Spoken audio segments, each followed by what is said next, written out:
Selamat siang anak-anak, bagaimana kabar kalian? Ibu harap kalian dalam keadaan sehat walafiat. Hari ini merupakan pertemuan kita yang pertama di semester yang baru dan di tahun ajaran yang baru, yaitu tahun ajaran 2020-2021.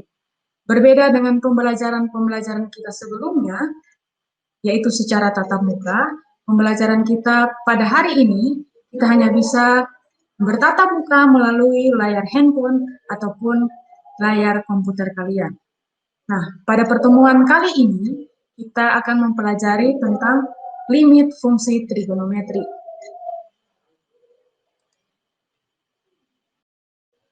Berbicara tentang limit, kalian sudah pernah mempelajarinya di kelas 11, khususnya di materi matematika wajib.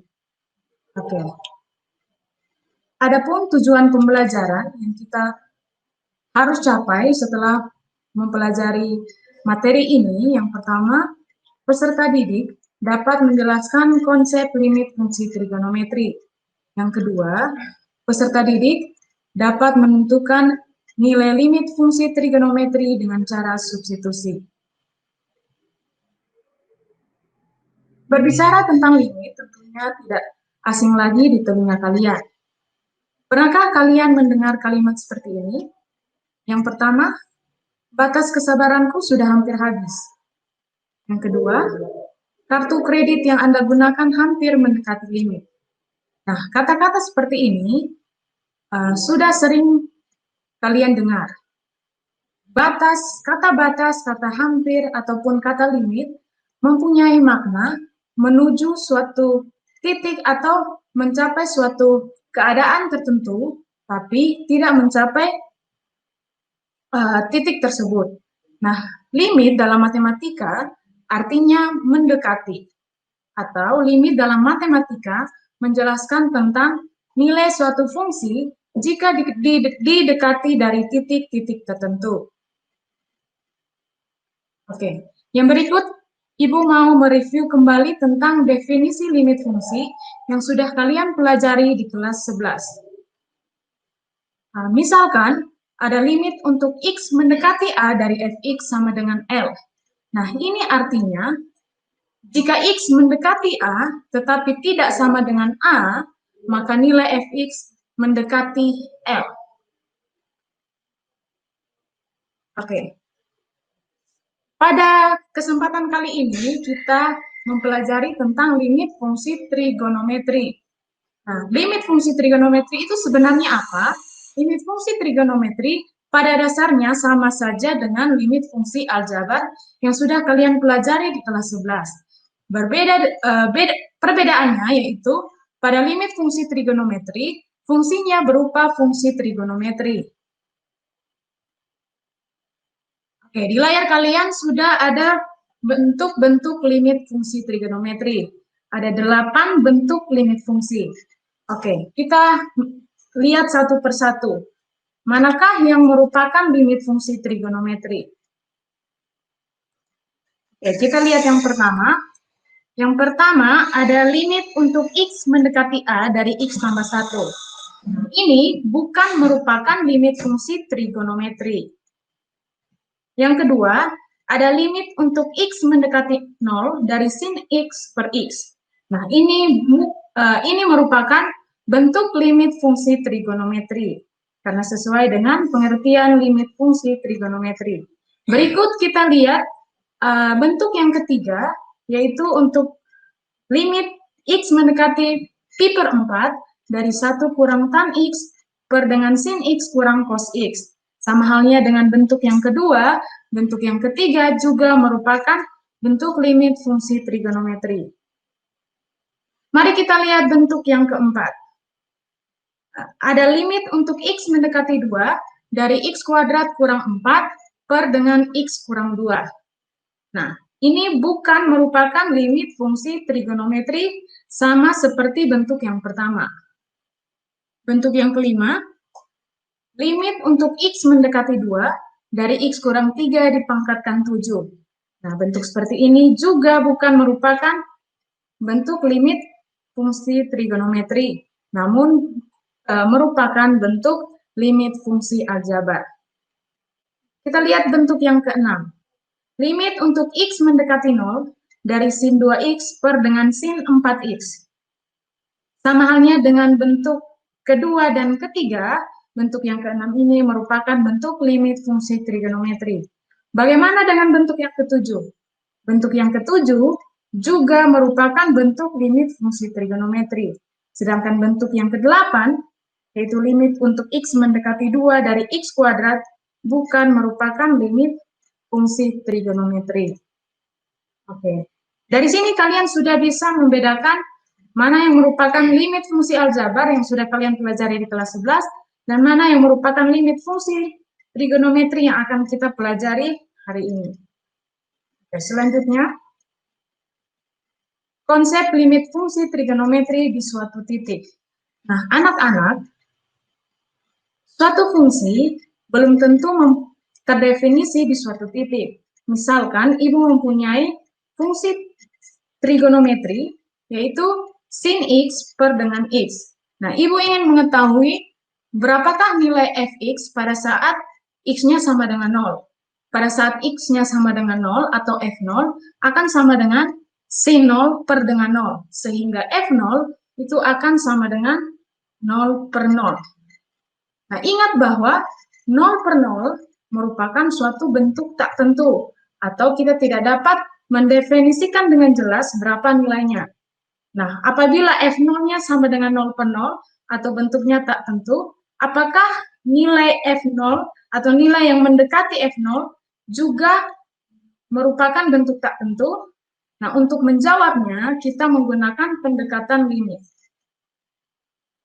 Pendekatan limit ini berarti kita mencoba untuk melihat atau memprediksi nilai yang mendekati F0 dengan menggunakan nilai-nilai di sekitar 0 atau mendekati 0, baik dari kiri maupun dari kanan. Untuk lebih jelasnya, kalian bisa lihat tabel berikut ini. Oke, di tabel kalian sudah bisa lihat, jika X-nya sama dengan 0, maka nilai Fx atau sin X per X itu sama dengan 0 per 0. Nah, sekarang kita gunakan nilai X yang mendekati 0 dari kiri, misalnya min 1. Ketika X-nya sama dengan min 1, maka nilai dari sin X per X itu sama dengan 0,84147. Sekarang kita gunakan lagi nilai X yang semakin mendekati 0 dari kiri, misalnya min 0,5. Ketika X-nya min 0,5, maka nilai dari sin X per X-nya sama dengan 0,95885. Sekarang kita dekati lagi 0, yaitu dengan X-nya min 0,1. Ketika X-nya min 0,1, maka nilai dari sin X per X-nya itu sama dengan 0,99833.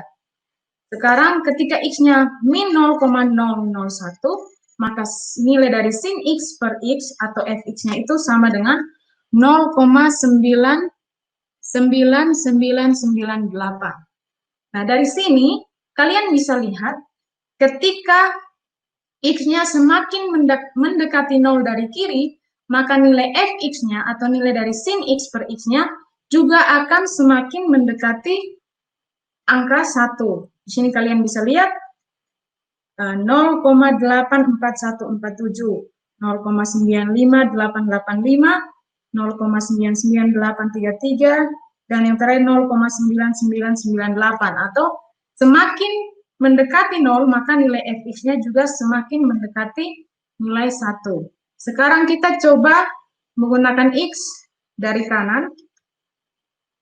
Nah, ketika X-nya sama dengan 1, maka nilai Fx-nya atau sin X per X-nya itu sama dengan 0,84147.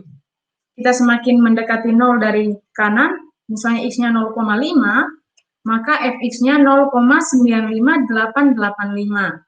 Yang berikut, kita semakin mendekati X-nya dengan 0, yaitu 0,1, maka nilai dari sin X per X-nya 0,99833.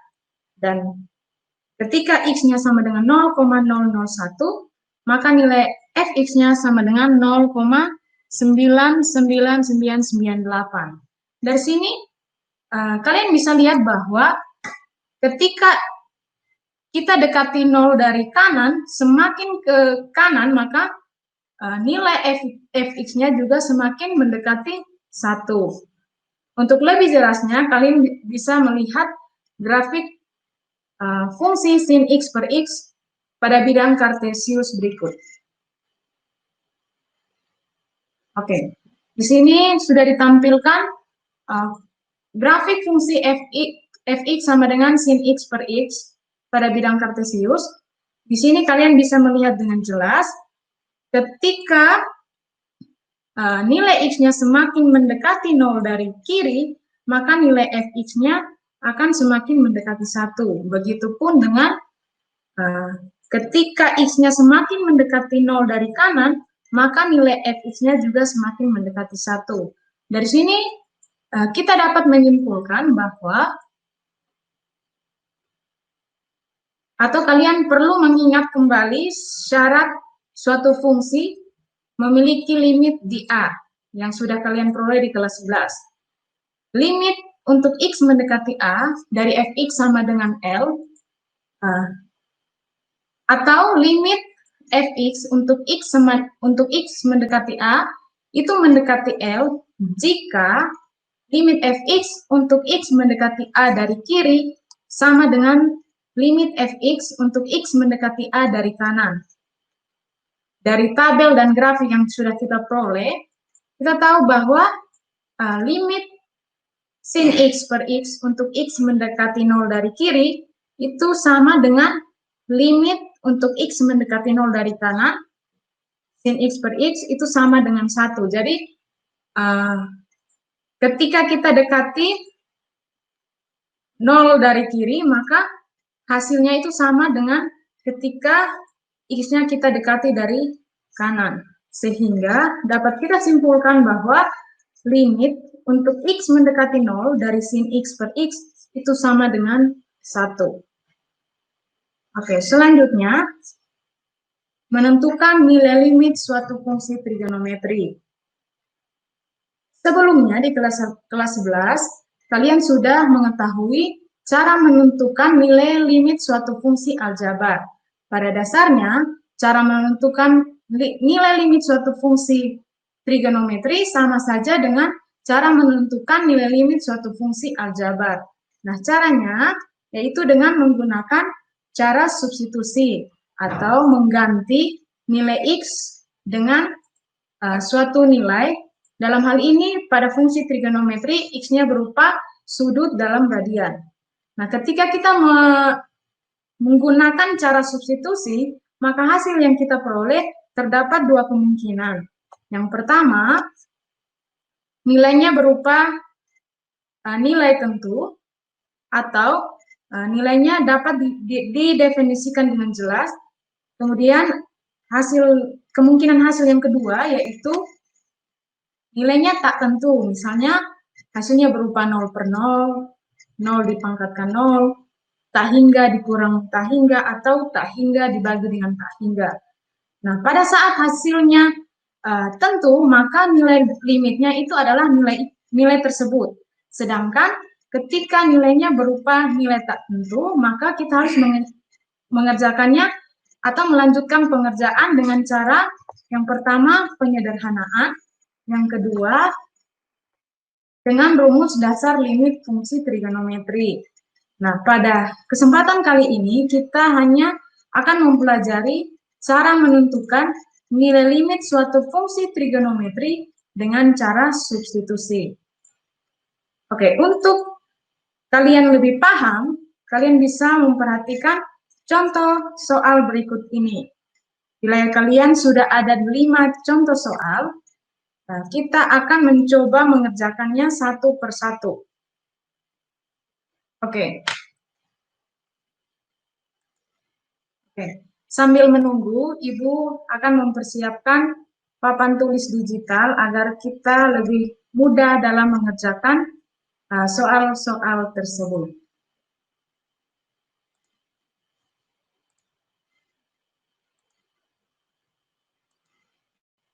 Oke, kita mulai. Untuk soal yang pertama, tentukan nilai dari limit untuk X mendekati pi per 4 dari sin X tambah dengan cos X per dengan tan X. Nah, dengan cara substitusi artinya kita langsung saja mengganti X-nya dengan pi per 4. Sehingga diperoleh sin X. Karena X-nya kita ganti dengan pi per 4, maka diperoleh sin pi per 4 tambah dengan cos pi per 4 per dengan tan X. Sehingga jadinya tan pi per 4 sama dengan sin pi per 4 itu sama dengan 45 derajat. Mungkin kalian ada yang masih bingung, pi per 4 itu sama dengan 180 derajat per 4, sehingga pi per 4 itu sama dengan 45 derajat. Tambah dengan cos pi per 4, jadinya cos 45 derajat per dengan tan 45 derajat. Sama dengan sin 45 derajat itu 1 per 2 akar 2. Tambah dengan cos 45 derajat itu 1 per 2 akar 2. Per dengan tan 45 derajat itu sama dengan 1. Sehingga 1 per 2 akar 2 ditambah dengan 1 per 2 akar 2 sama dengan akar 2 per dengan 1. Sehingga diperoleh akar 2 per 1 sama dengan akar 2. Jadi nilai dari limit untuk X mendekati pi per 4 dari sin X tambah dengan cos X per dengan tan X itu sama dengan akar 2. Berikutnya kita lanjut untuk contoh soal yang kedua.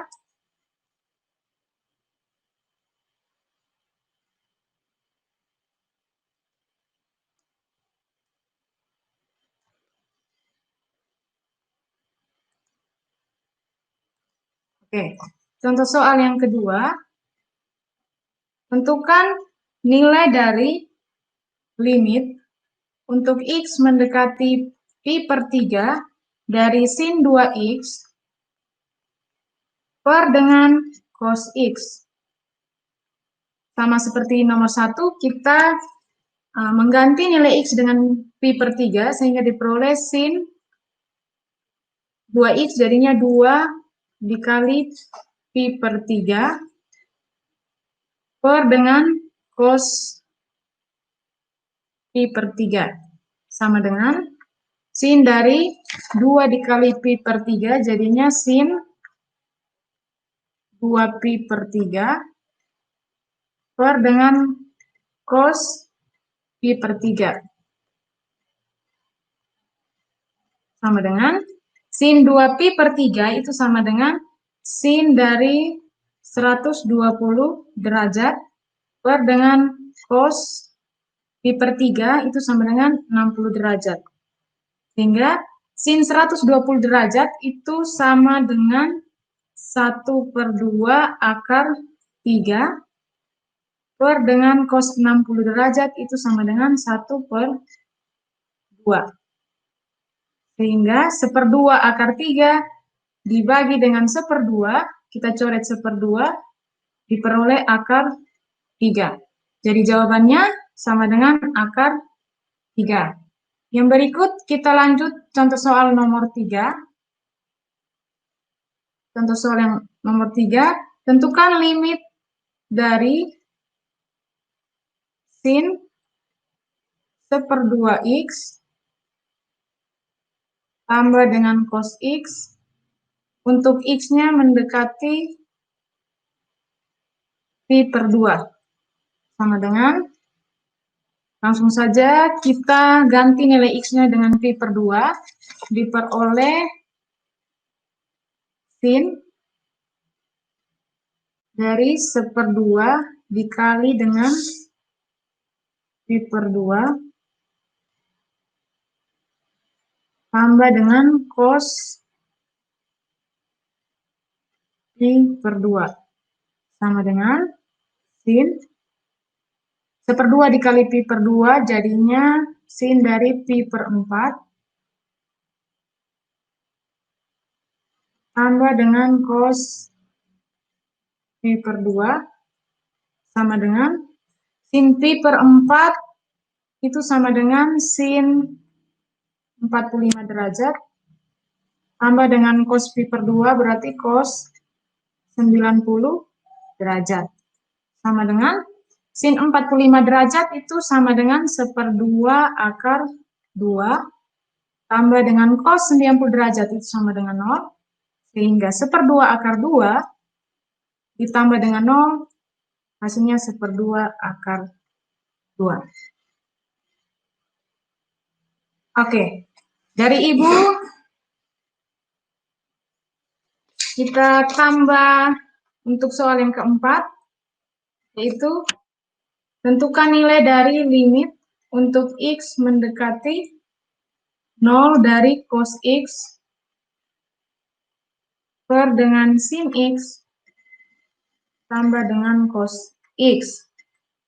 Itu sama dengan, kita substitusi X-nya dengan 0, sehingga cos 0 per dengan sin 0 tambah dengan cos 0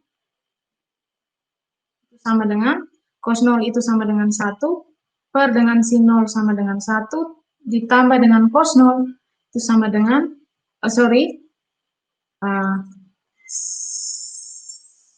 sin 0 itu sama dengan 0 tambah dengan cos 0 sama dengan 1 sehingga 1 per dengan 0 tambah 1 itu sama dengan 1 sehingga 1 per 1 jawabannya 1. Jadi limit untuk X mendekati 0 dari cos X per dengan sin X tambah cos X itu hasilnya sama dengan 1. Contoh soal yang terakhir.